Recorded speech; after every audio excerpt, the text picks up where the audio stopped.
We've been discussing quite a lot about the domestic debt restructuring program. The government has announced plans, certain plans the government has branded as the final plan.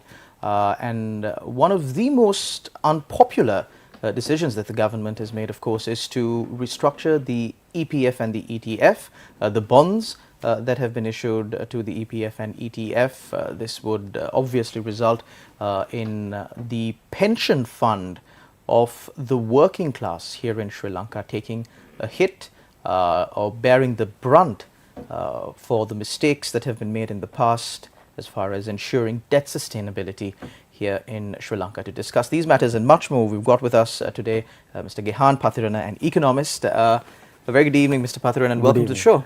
Thank you. Good evening. So there has been a lot of opposition against the EPF and ETF funds being used in this domestic debt optimization program. The government says that this is the best option that is available to us. There has been very limited discussions, at least with trade unions and generally the people who are really affected by this, who are working class of Sri Lanka, mostly in the private sector of the country. Now, one can argue and say that the government really didn't have time to discuss these matters with trade unions and the people who are really affected, given the severity of the economic crisis that Sri Lanka was facing, and also historically knowing that discussions with trade unions don't go too well and they don't agree or compromise on their stance too often. But my question to you really is this the best possible way that the domestic debt optimization program in Sri Lanka could be done? No, absolutely no. Well, especially given that there are so many other alternatives that they could have actually considered when it comes to bringing down the debt burden, especially the domestic debt burden, and not just the domestic debt burden, even the foreign debt burden.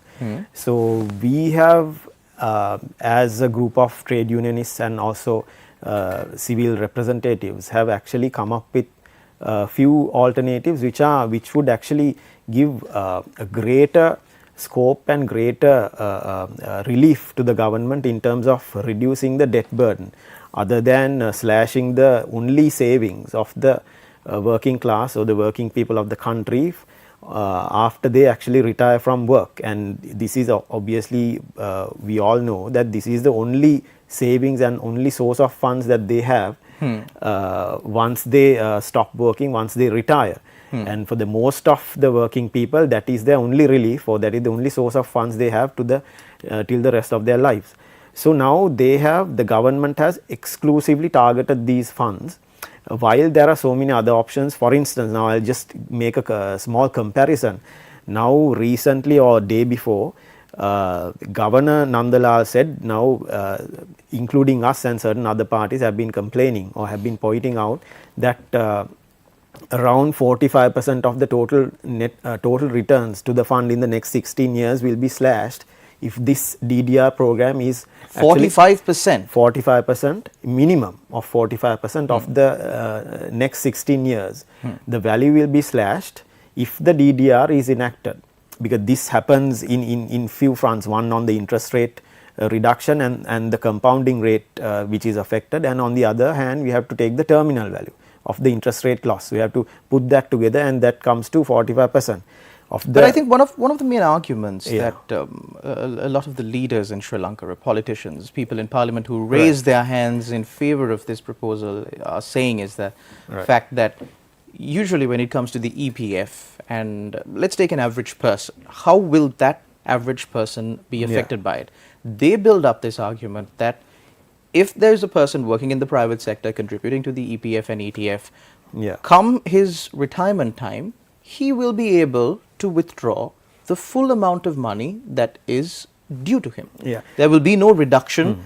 People who are due to retire maybe in a month's time, 2 months' time, a year, 2 years, there will be no reduction in the amount of money that he receives at the end of his working period, at the point of retirement.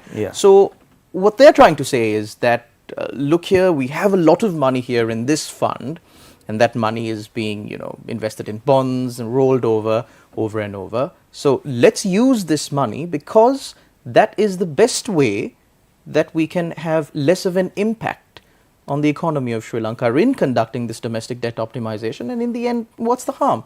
A working person who contributes to the EPF will get the amount that he is due to receive at the end of retirement without any deductions. Yeah, but that is not the case. Now, what they mean by this, the amount that you contribute will be returned to you, is not how you actually look at when it comes to a retirement fund and the amount of funds that you actually withdraw at the point of retirement. Now, there is a interest component for your whatever the savings that you actually contribute on a monthly basis. Now, there is no deduction from the fund from your monthly contribution. That is quite clear. But that is not the issue here. The income to your fund actually accumulates over time through the compounding rate of interest. Now, when this interest will be brought down significantly due to the DDR that has been proposed. If I be more clear, now the central bank has clearly proposed they are going to reduce 0.1% of the GDP from the interest. That is 1,000th of the total national income reduced from your interest.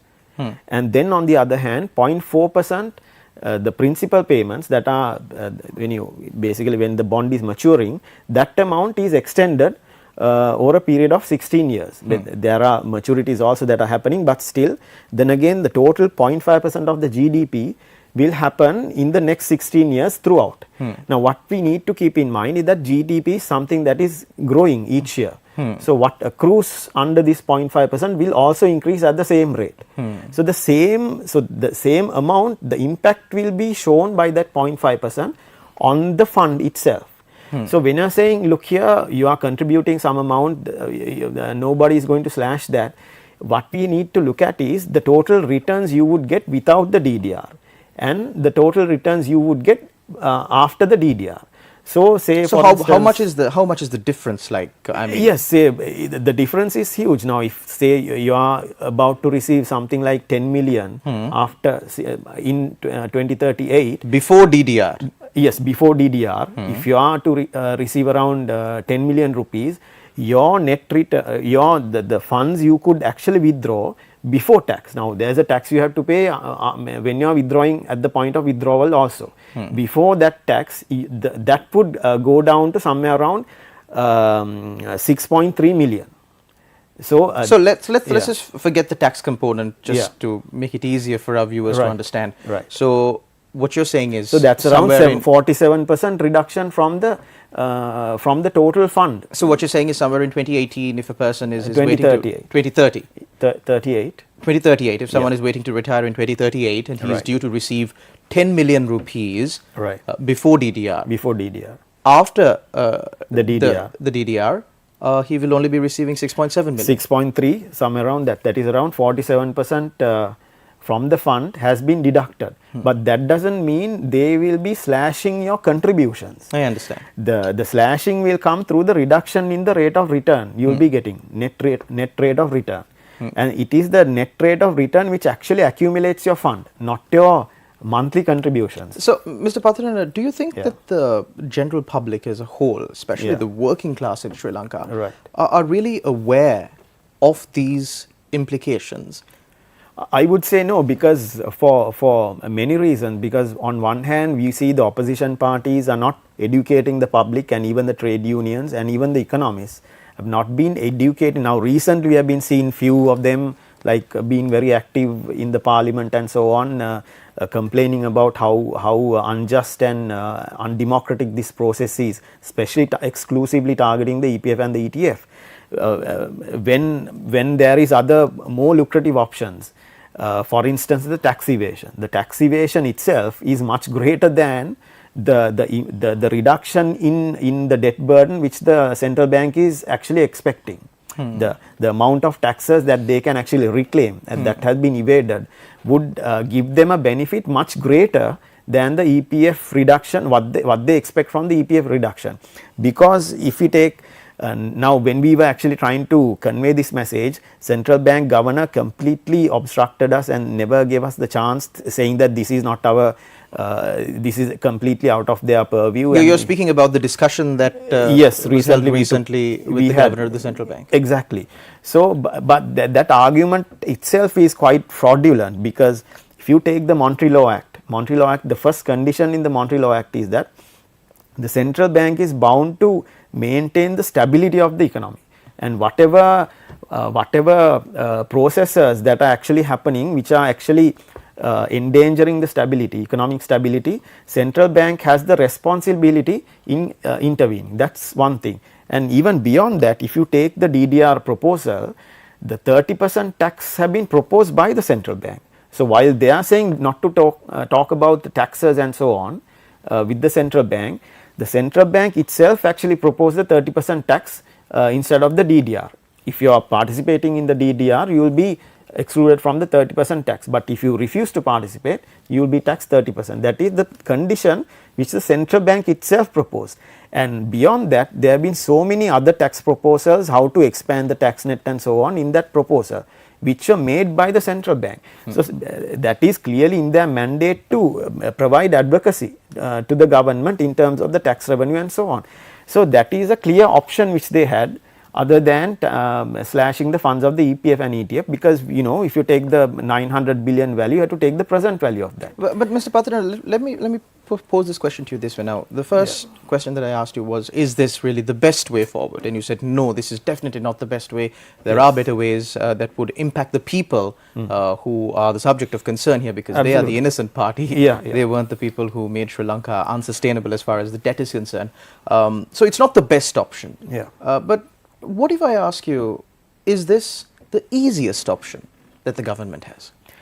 Well, you have to look at the point of view, I mean, you have to look at this issue from the point of view of what is just and what is actually fair.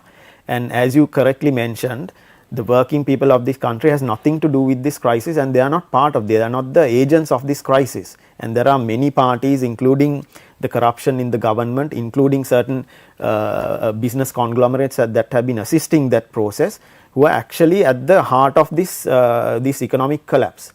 So then when you are trying to come up with solutions to the debt crisis that, you know, certain parties have actually caused, then you have to you know, put the burden of the crisis onto their shoulders, not onto the working people who have been actually keeping the economy going, keeping the people of this country alive. Mr. Pathirana, when I said the easiest option for the government, I meant, see, if the government were to conduct, you know, slash the debt of foreign creditors a little bit higher to ensure that the economy is stable, because whatever the debt that is slashed, that also has to be sufficient. Sri Lanka has to be able to pay the amount that it is promising now, because we've already defaulted on our debt. So that involves discussion with foreign creditors, you know, restructuring debt of banks and other private entities would also require a certain level of discussion.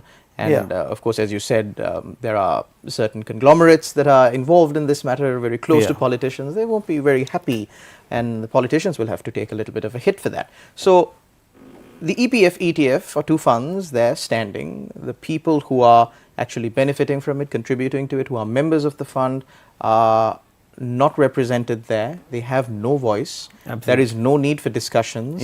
All it takes is you know, the slash of a pen. Exactly. No, I completely agree. But then again, there are methods which could be even more easier if they have the will and the need to do it. Now, for instance, if you take the audit report produced by the former Auditor General. Now, all these reports have been already done. So the government doesn't need to put their, you know, additional effort to bring up an audit and so on. Because in 2017, he clearly mentioned when our foreign debt was 8 trillion rupees, only 2 trillion rupees is remaining in the country in the form of assets. So 6 trillion is missing, and that 6 trillion is like 15 times greater than what they are going to slash from the EPF. So obviously then they can take action Like for now, if that debt is not used in the best interest of the public, the international law and the US law both states that it is in the power of the existing government to actually declare that debt as odious debt, and that amount of debt does not need to be the current government is not obliged to pay that debt, because they can go to international courts and then argue. And the burden of proof actually lies with the creditor, not with the borrower, when you have clear evidences of gross corruption and mismanagement happening in terms of foreign debt. So these studies and audits have been already done. It's just a matter of pursuing on that path, using that data to build up a case in the international courts that look here, this amount of debt has been already been audited and they have been clarified as being not used in the most productive way for the public. So that is one way, one clear way of going about this thing, demanding this as odious debt. So and then of course I keep on repeating this, because tax evasion is is equally large. Now if you take the current value of that tax evasion, it should be over 2 trillion, because there is borrowed funds by the government as a result of tax evasion. So which needs to be repaid with interest, and so you have to compound that and you take the present value. So you take the 2 trillion and then take the value of that in next 16 years, that comes to around 7.9 trillion when you compound that with a 9% interest rate. So you see how huge these numbers are. So if you these are very easy things to do, because inland revenue have already got the data where the evasion had been taking place, and then central bank has the data.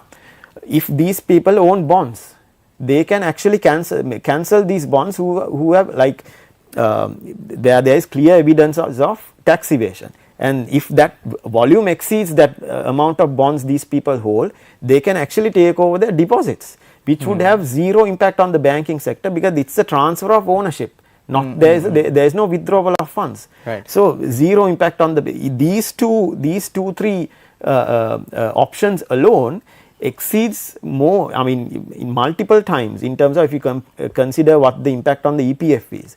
So what we have calculated. In your view, out of these options that are available, so but these are political decisions. What would be the more drastic decision? I mean, slashing the EPF ETF, or going down the path that you proposed? What would be the more drastic decision?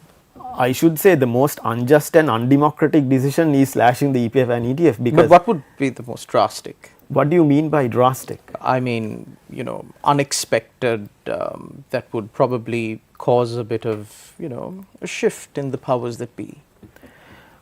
Well, I think all those three measures would actually challenge the status quo, because it would actually it would demand sort of challenge to the powers who are holding that capital and who are actually accumulated that capital in a corrupt way, and that has actually contributed to the crisis that we are facing. So obviously all these measures would impact the people who are actually responsible to the crisis. Now what we are seeing is the exact opposite. The people who are responsible to the crisis are actually accumulating more and more profits as a result of the crisis. If I give a small example, now we know, now even I think Dr. Harsha De Silva, now after we been over and over again have been trying to get this message across, that look here, the bonds that were issued last year, 25%, 30% with interest yields, were mostly bought up by the corporate sector, or in the banking, the non-banking finance sector, and the conglomerates and the individuals. EPF and ETF altogether bought only 21% of the total bonds that were issued last year, and even out of that, the most high yielding ones were entirely bought up by these people. Now for instance, yesterday I remember Harsha De Silva saying there was a bond issued at some 33% yield, 94% of it was bought by those people. the banks, the non-banks, king financial sector, the corporates and so on. So this is of course the premium on the risk that they're taking. Absolutely. The premium meaning they are taking, yes, there is a risk, but then they are being guaranteed by the government. And they have, now in that case then the entire spectrum of investors should be taking it evenly. Now the EPF and ETF have bought only like 6% of the highest yield bonds. Now they are targeting the EPF, ETF where they have accumulated, where they have the lowest yielding bonds, and they are slashing their income. Whereas you are leaving those people untouched, right? So now what happens as a result of that? It's not just they are yielding 33% for the next 10 years. Now they have been getting thumping capital gains out of the current conditions, because we know that the interest rates have fallen. Because the central bank brought it down with the policy rates being slashed somewhere around 400 to 500 basis points, and the price level has not continued to increase, because the price levels are already sky high. You can't expect the prices to go even up, right? So then now they are boasting that the inflation has come down, but that's a complete misunderstanding. The price levels, as you see, are completely like exceedingly high compared to the incomes that average people are making. So with the interest rates coming down, what we see is the price of those bonds doubling. So these people can make huge gains, huge capital gains up to 100 to 150% in a matter of weeks or in a matter of few months. So and they have been left, completely been untouched, and they have allowed them to make those humongous profits while slashing the only savings which the workers have after their retirement. This is like the message they are giving is, we don't care whether you survive after you work, but until you are 55 we will get work out of you, and whether you survive after that is up to you. It's the government does not mind whether you survive or not. Whereas where the people who are actually making the most out of this are allowed to make even more out of these conditions. So I see this is completely unjust and undemocratic. So and as we know, people don't exactly see this happening, because these things happen in financial markets, and most of us are not aware of it. So it is up to the people who have some background about this, even in the political parties, let's say economists, trade unions, and people with background in finance, to actually educate the public. Look here, this is what is going on.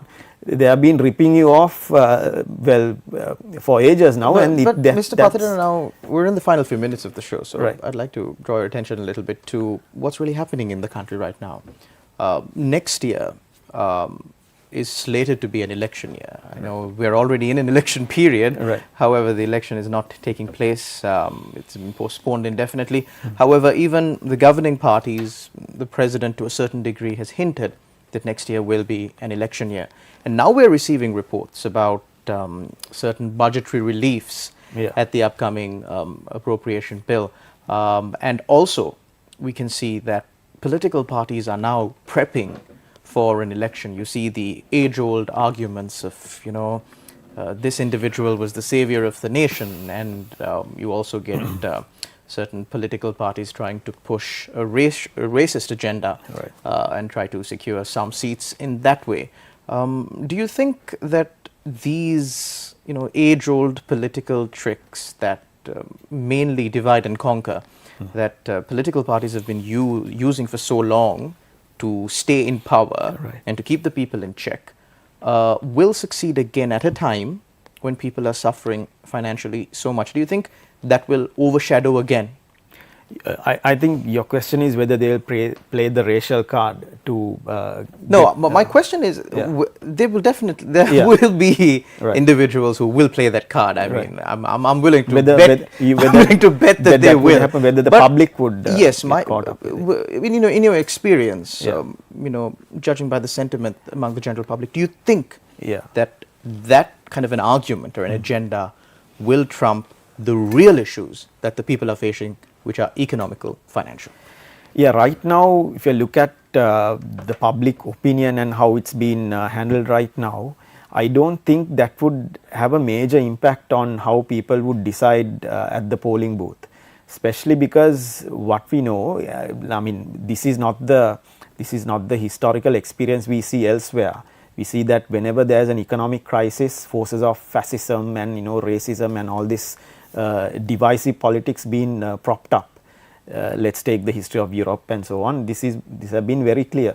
But what is very unique about Sri Lanka's situation right now is that the entire collapse happened under a fascist, or let me call it a very explicitly call it a very racist leadership and a racist establishment, and under the Gotabaya Rajapaksa regime. So the crisis exactly happened at a point when the racial sentiments were at its peak. And so now, and so the responsibility of the crisis was, in a way, I think the public sort of realized that these divisive politics was also at the heart of the collapse, not just the financial and the corruption that we have been seeing. So as a result, I don't see the public getting so much attracted to this divisive rhetoric that we would expect during an election period.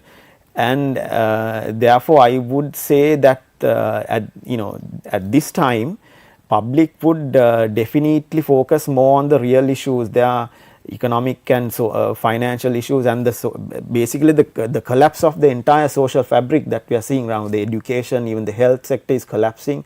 We know even at this rate of collapse, we see like openly corruption is going on in the health sector. That's what we've been seeing at this no confidence motion against the health minister. So these things are openly happening still, even under this sort of tremendous collapse of the entire social network in the country. So I am pretty confident that in the next election, people would actually give priority to more their real socio-economic issues, and they would use this election to give a mandate based on that. Thank you very much, Mr. Gihan Pathirana, economist, for joining us on our show and clarifying, of course, these very complicated economic unfoldings that are taking place here in Sri Lanka. Thank you very much to all our viewers out there for tuning in. Until we meet again, take care and God bless.